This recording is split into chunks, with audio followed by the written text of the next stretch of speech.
আসসালামু আলাইকুম। আজকের আয়োজন হলো সবজি খিচুড়ি। ভাতের চাল দিয়ে নরম করে সবজি খিচুড়ি।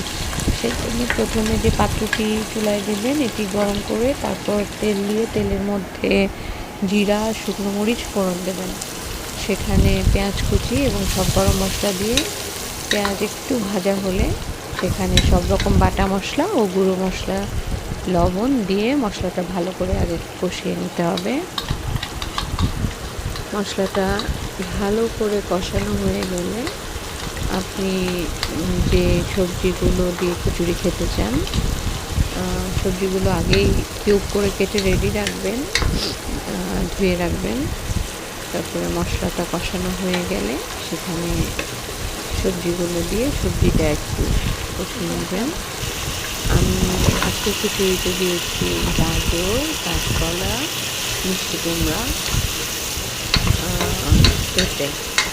তো সবজিগুলো দিয়ে কষিয়ে নিয়ে এরপর ডাল, আমি চালের সাথে প্রায় 4 রকমের ডাল দিয়েছি: মুগ ডাল, খেসারি ডাল, মসুর ডাল এবং ছোলার ডাল। এটা ধুয়ে পানি ঝরতে দিয়ে রেখেছিলাম। সবজি কষানো হয়ে গেলে তারপরে এর মধ্যে ডালটা দিয়ে দিবেন।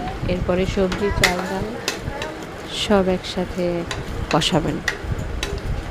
বেশ কিছুক্ষণ কষাবেন, সুন্দর একটা গন্ধ বের হবে। তারপর কষানো হয়ে গেলে পাশের চুলায় পানি গরম দিয়ে রাখবেন। গরম পানিটা ঢেলে দিবেন। যেহেতু আমি খিচুড়িটা নরম করব সেহেতু আমি অনেকটা বেশি করে পানি অ্যাড করব।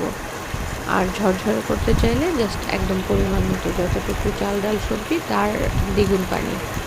কিন্তু যদি নরম করতে চান অবশ্যই পরিমাণের চেয়ে অনেক বেশি পানি দিতে হবে। আমার কাছে সবজি খিচুড়িটা নরম খেতে ভালো লাগে, সেই যে পানি অ্যাড করেছি। আমি আরও বেশ কিছুটা পানি দিয়ে দিচ্ছি। গরম পানি দেবেন, তাহলে খিচুড়িটা ভালো হবে। ব্যাস, এবার ঢেকে দিব। ফুটে যখন হয়ে যাবে দেখবেন যে একটু থলথলে, তখন নামিয়ে